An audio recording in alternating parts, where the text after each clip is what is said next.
संस्थापकाय च धर्मस्य सर्वधर्मस्वरूपिणे अवतारवरिष्ठाय रामकृष्णाय ते नमः।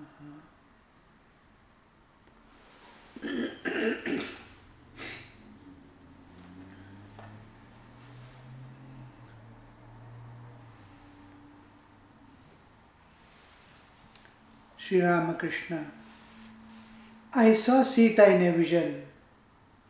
I found that her entire mind was concentrated on Rama. She was totally indifferent to everything. Her hands, her feet, her clothes, her jewels. It seemed that Rama had filled every bit of her life and she could not remain alive without Rama. Yeah. Yes, sir. She was mad with love for Rama. See, even a sadhaka at a particular state of his existence, his sadhana during the sadhana passes through various purification of the soul, various levels of purification. From body to the soul, all layers are to be made transparent. Otherwise, mind is caught by the old tendencies. Man is not working, moving about and doing all his activities or things because of his knowledge, wisdom, jnana. It is not jnana ashrita. It is not based on the wisdom or the scriptural knowledge, but it is driven by the past tendencies. He likes something, he dislikes something, he talks something, he says something.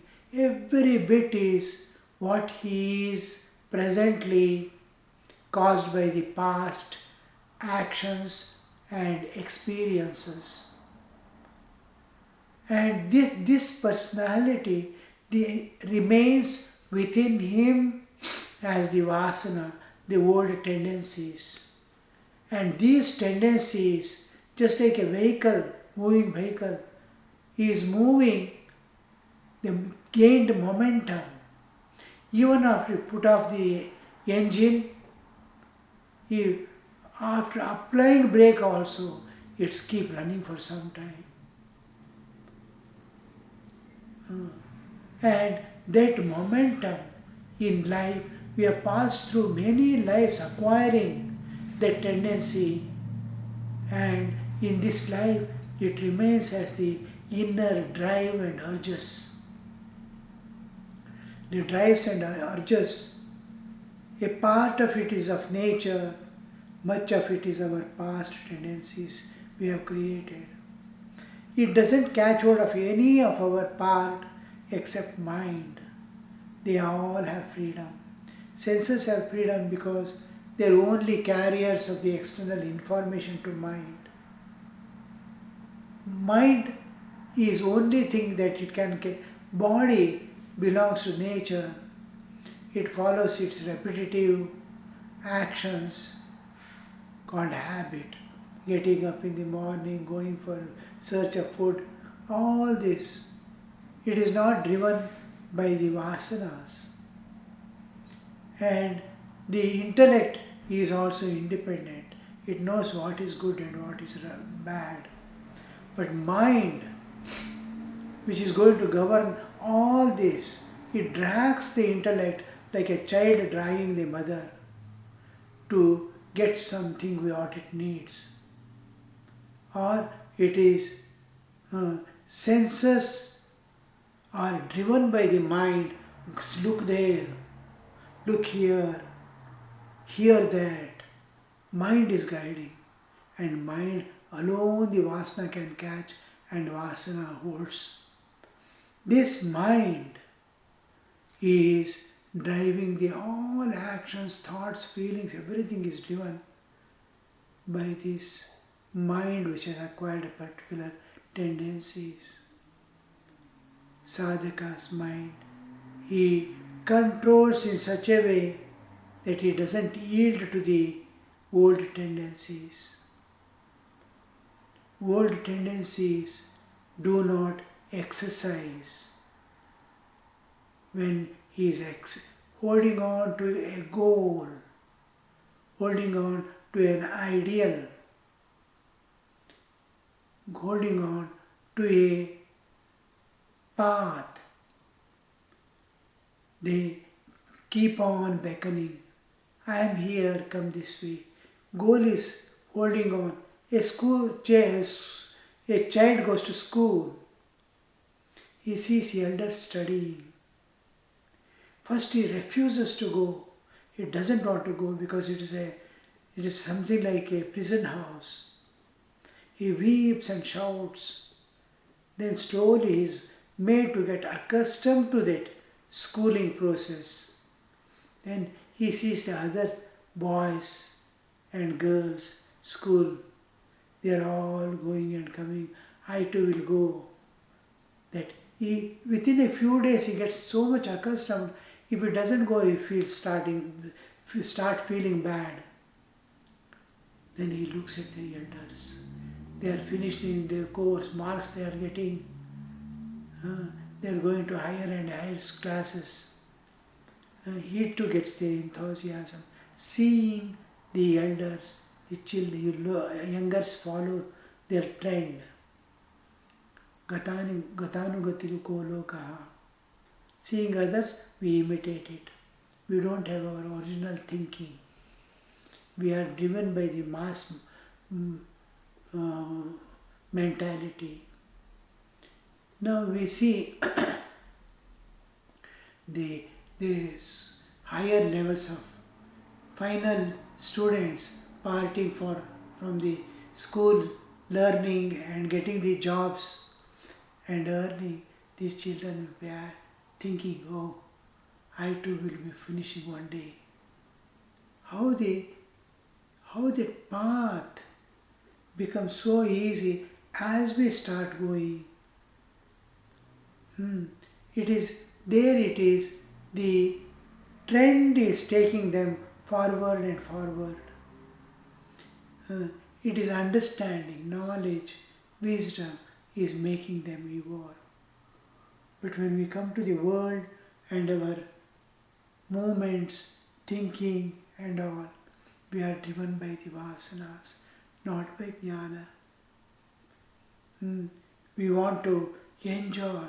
When the moment we see things, we want to capture it, occupy it, possess it. So this is driven. Even in sadhana period, we are trying to balance between the drives and inner vasanas, and the other side, we want to do some spiritual practices also.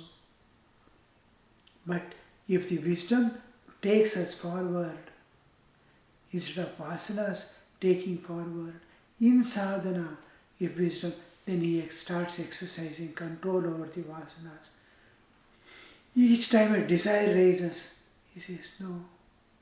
He uses viveka, discrimination. Oh, I have passed through all this. Many times I enjoyed it, so what is there? Momentary pleasure and loss of exhaustion, loss of pain, loss of lot of troubles and constant bondage. Again and again it captivates. Again and again it drags. Again and again it makes me yield. My freedom is gone. No, I will not yield this time. Slowly he uses viveka and self-control. When self-control is exercised, it starts going in the right track. Now the vasanas, as we use viveka, self-control, each time we get more freedom from these things. We are free to travel. We start flying like birds without any obstruction. Instead of crawling on the ground like worms. They fly.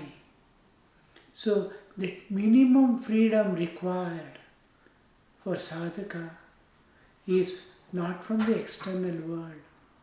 It is from one's own inner world. Inner world has to release him. The inner world is holding me. I am having external freedom. External freedom is not necessary. Inner freedom to travel. Mind must be conducive for my thinking of God constantly, meditating on God constantly. When vasanas are replaced by wisdom, the whole paradigm changes. And we smoothly start evolving without any obstructions. Vasana kshaya, tattva jnana, manonasha happen at a time. The destruction of vasana itself is realization. And all the vasanas need not be destroyed or doesn't go. Those who are detrimental to jnana and bhakti, they alone are destroyed. It stands in the way of loving God. It stands in the way of my using intellect. Then they are removed. All others, vasanas, remain.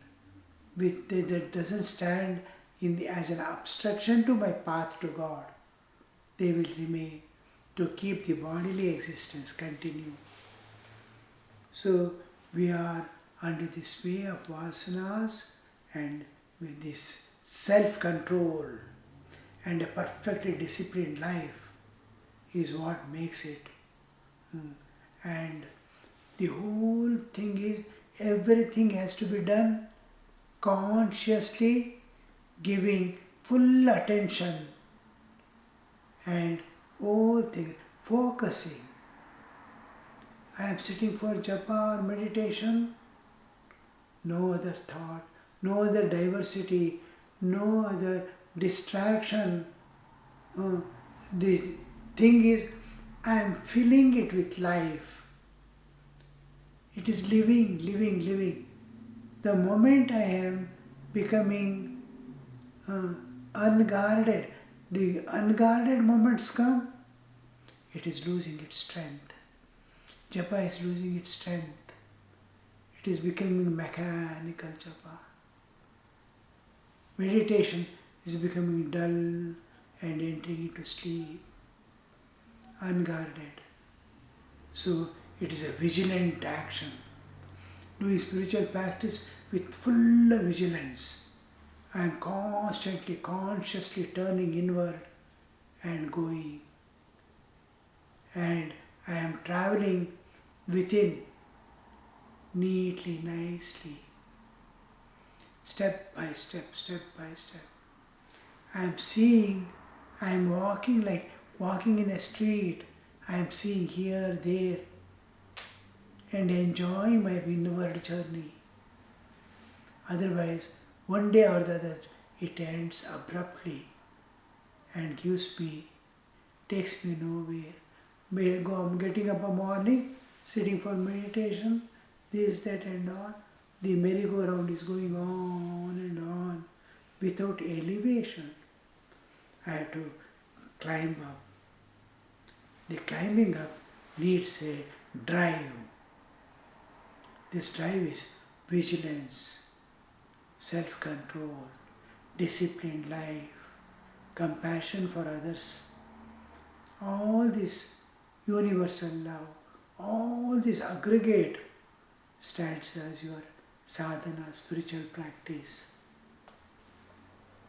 So,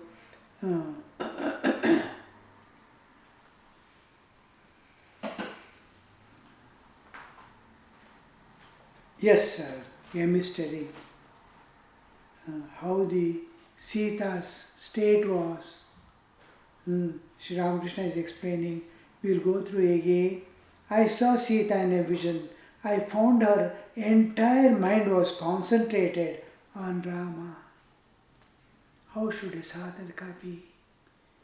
A spiritual aspirant, how should he be? She was totally indifferent to everything. So many things, objects of pleasures are there around and within his possession. He is indifferent to them. Oh, they are of the body and binding body and soul. I want freedom. Indifferent to all those things. Indifferent means not calculating. I don't want this, I would want. It is spontaneous. His mind doesn't go to that.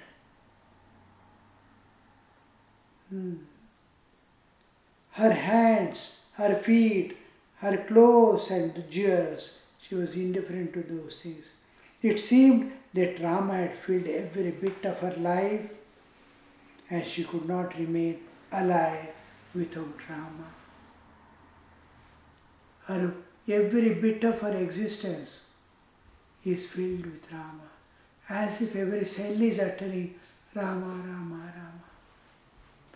Rama's presence, Rama's awareness is shining in his heart.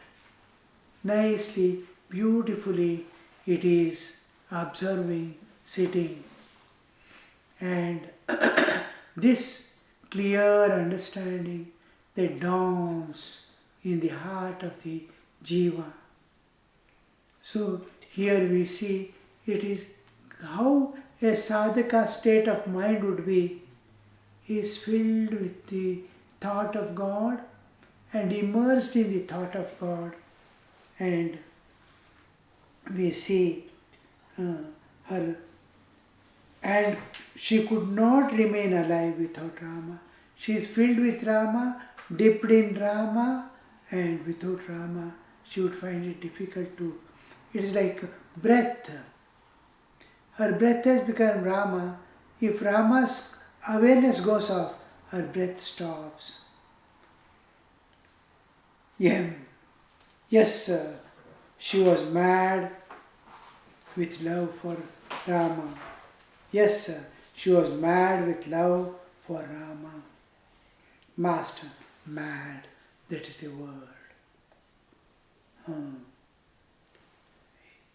One must totally see people are mad after so many things.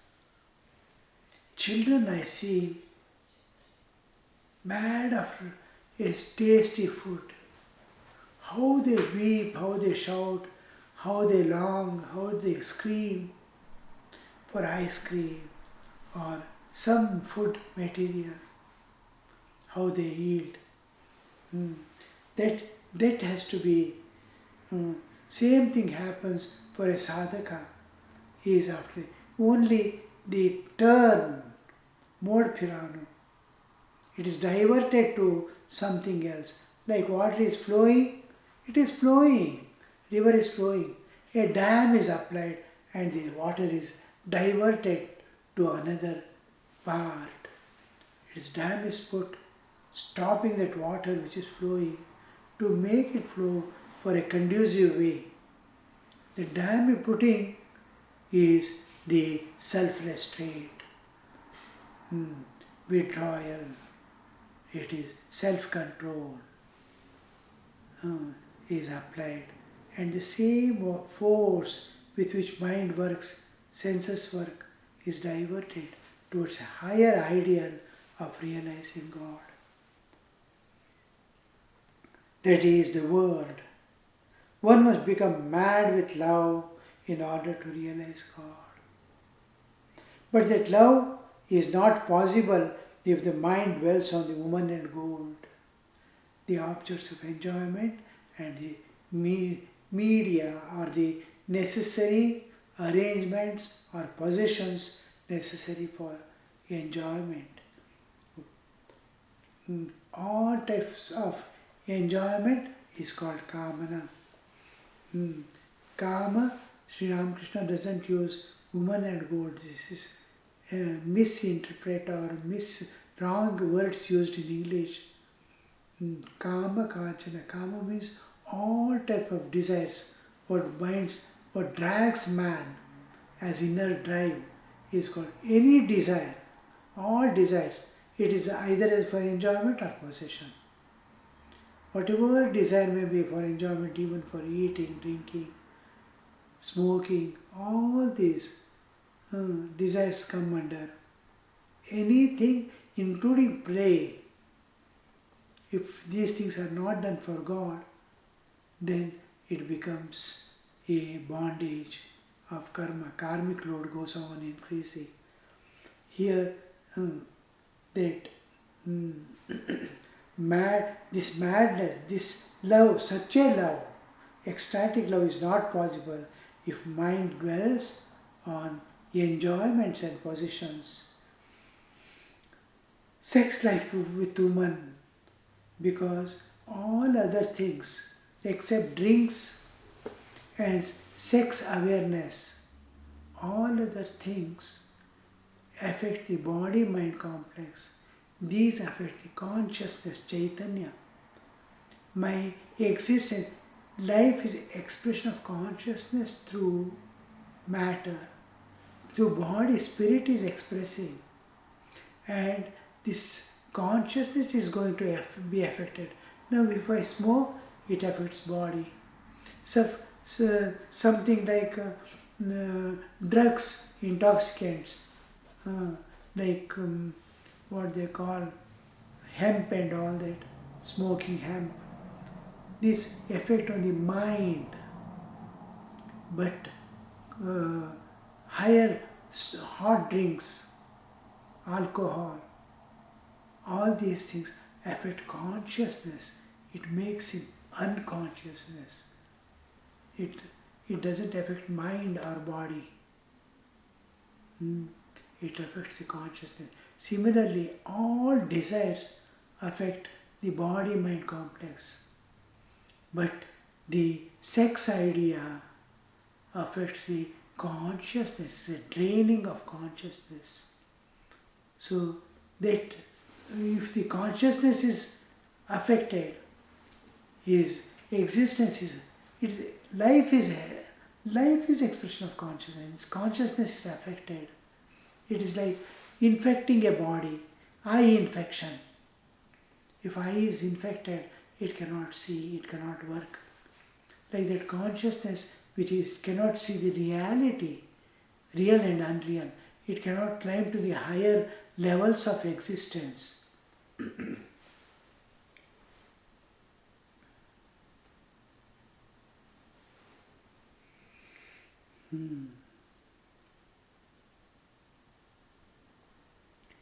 What happens? What happiness is there in that? The realization of God's 10 million times more happiness.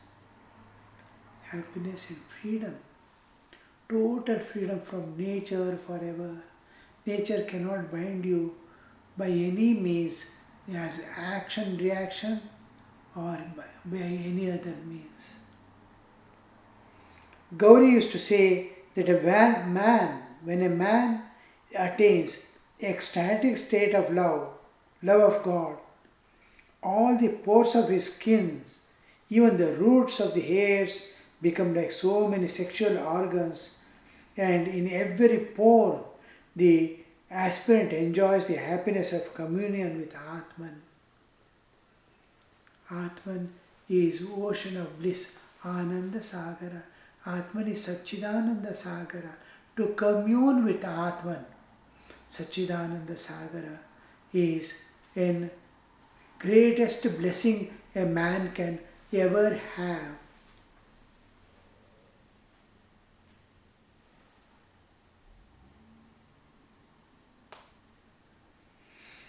One must call on God with a longing heart. Calling on God with a longing heart. Any spiritual sadhana, spiritual practice must always go with a longing heart. Doing japa, it must be done with a longing heart. Prayer has to be done with longing heart. That is the password, otherwise it will not open up. One must learn from Guru how God can be realized. Only if Guru himself has attained perfect knowledge can he show the way. He can show the way only when he has attained. Now somebody asks, which is the way to Himalayas? I have to show the path to Himalayas. Maximum I can say is it is northward movement in India from South India. Northward, it is there somewhere. But it may mislead the person going round and round and round. I know approximately even the Google map shows you path, but the pitfalls are not shown. The around glory and beauty is not shown. The harmful things that are there in the path is not shown. A line drawn which doesn't tally with the realities of the path. So Guru who has to show, if he has not walked on the path, he will not be able to show the pitfalls and elevation, the force, powers, what time, what do you need. Now a vehicle is given to which can go at a particular speed, particular level of, now a scooter or a motorcycle is given to climb a hill, showing the path to hill, it cannot climb. There are no roadways. It needs a different vehicle to climb the mountain. Entirely different structure, entirely different ways of going. There may be a stone, there may be other things obstructing. So this needs Guru who has gone once. No, my child, you can't take this vehicle there. You cannot move in that path. I can show you the path, but vehicles do not go. And this vehicle can go only up to that. From there you need another vehicle. There is a huge river you may have to cross by boat. All these things, minutest level, a one who has gone alone. Otherwise, you go after walking miles and miles, you see that he is no more able to go. A ocean stands in front of him. A river stands in front of him. So Guru is one who has gone through and showing. Om Shanti Shanti Shanti Harihi Om Tat Sat Shri Ramakrishna Arpanamastu.